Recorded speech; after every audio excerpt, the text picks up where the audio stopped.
अच्छा जमुना, तँलाई घर परिवार कस्तो चाहिँ राम्रो लाग्छ? नानीहरू कस्तो राम्रो लाग्छ? लोग्नेहरू कस्तो राम्रो लाग्छ? आफन्तहरू केही यस विषयमा केही बताउन चाहन्छस्?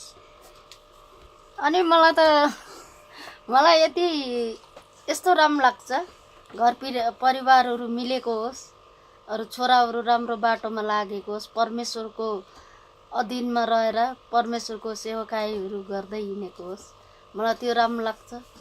अरू घर परिवार मिलेको नि राम्रो हुन्छ। अरू आफन्तहरू पनि मिलमिलापै राम्रो हुन्छ। कस्तो तँलाई आफन्तहरू मनपर्छ? आफन्तहरू मनपर्छ एकअर्कालाई रेस्पेक्ट गरेको, अच्छा यता हेरेर बोल्नुहोस् न। एकअर्कालाई माया गरेको, अरू एकतामा बढेको।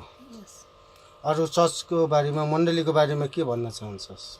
मण्डलीको बारेमा यही भन्न चाहन्छु, अहिले चाहिँ नि हाम्रो विश्वासी जनहरू धेरै नै सेलाएको छ। तर यो जनवरीदेखि चाहिँ नि अब नयाँ तरिकाले हामी सेवाकारी गर्ने सोचेका छौँ। तर हाम्रो इच्छा होइन, तर परमेश्वरको इच्छा अनुसार भएको होस्। अनि आमाहरूको विषयमा के भन्न चाहन्छौ? आमाहरूको विषयमा यही भन्न चाहन्छु, धेरै आमाहरूको प्रार्थना चाहिन्छ। आमाहरू धेरै बढेको खुसी लाग्छ।